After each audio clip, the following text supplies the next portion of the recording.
వికారాబాద్ జిల్లా లగచర్ల దాడి కేసులో ప్రధాన సూత్రధారి పట్నం నరేందర్ రెడ్డి కస్టడీ పిటిషన్పై నేడు తీర్పు ఇవ్వనుంది కొడంగల్ కోర్టు.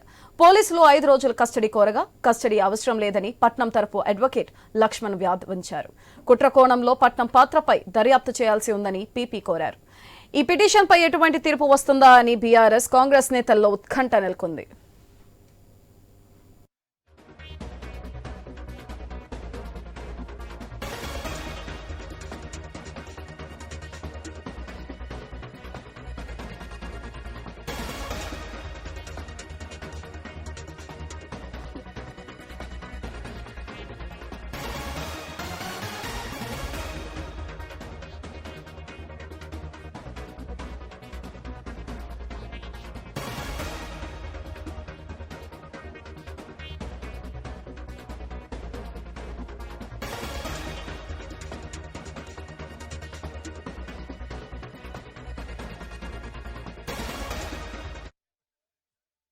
వికారాబాద్ జిల్లా లగచర్ల దాడి కేసులో ప్రధాన సూత్రధారి పట్నం నరేందర్ రెడ్డి కస్టడీ పిటిషన్పై నేడు తీర్పు ఇవ్వనుంది కొడంగల్ కోర్టు.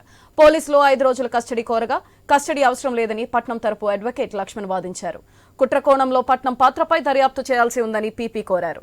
ఈ పిటిషన్పై ఎటువంటి తీర్పు వస్తుందా అని బీఆర్ఎస్ కాంగ్రెస్ నేతల్లో ఉత్కంఠ నెలకొంది. దీనిపై మరింత సమాచారం మా స్పెషల్ కరెస్పాండెంట్ సునీల్ ఫోన్ ద్వారా అందిస్తారు. సునీల్, చెప్పండి, ఏ సమయంలో తీర్పు వెలువడే అవకాశం ఉంది?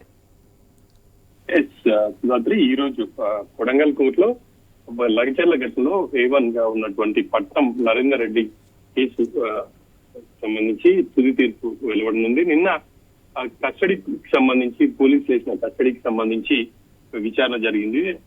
పోలీసుల కస్టడీ అవసరం లేదు అని చెప్పేసి కూడా నరేందర్ రెడ్డి తరపు న్యాయవాదులు మేజిస్ట్రేట్ దృష్టికి తీసుకెళ్లారు.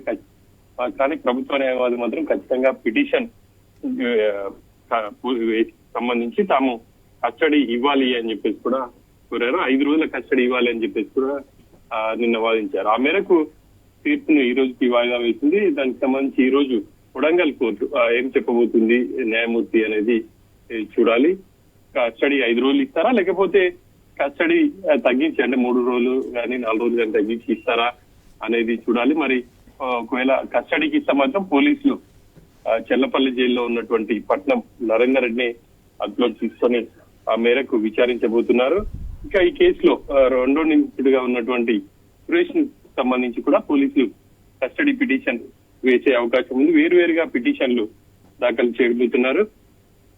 ఇక ఈ కేసులో ఇప్పటికే దాదాపుగా 25 మందిని పోలీసులు అరెస్ట్ చేశారు. ప్రధాన సూత్రధారి నరేందర్ రెడ్డి అని చెప్పేసి కూడా రిమాండ్ రిపోర్ట్ లో పేర్కొన్నారు. ఆ మేరకు కస్టడీకి ఇవ్వాలి అని చెప్పేసి కూడా పోలీసులు కోరుతున్నారు. మొత్తం మీద ఈ కేసు అయితే రాష్ట్ర వ్యాప్తంగా సంచలనం సృష్టించింది. ఈ కేసులో నరేందర్ రెడ్డితో పాటు ఇంకా ఎవరెవరు ఉన్నారు, ఈ కుట్రకు సంబంధించి ఇంకా కొంతమంది ఉన్నారు అని చెప్పేసి పోలీసులు రిమాండ్ రిపోర్ట్ లో పేర్కొన్న నేపథ్యంలో ఆ మేరకు పట్నం నరేందర్ రెడ్డి నుంచి వివరాలు రాబట్టే అవకాశం ఉంది. ఈ మధ్యాహ్నం వరకు దీనికి సంబంధించి తీర్పు వెలువడబోతుందని చెప్పేసి తెలుస్తుంది. ఆ మేరకు ఇప్పటికే కోర్టుకు చేరుకున్నారు. ఇటు పట్నం నరేందర్ రెడ్డికి సంబంధించిన న్యాయవాదులు కావచ్చు, ఆ విధంగా ప్రభుత్వ తరఫున న్యాయవాదులు ఇటు కోర్టుకైతే చేరుకున్నారు. మధ్యాహ్నం దీనికి సంబంధించి తీర్పు వెలువడబోతుంది.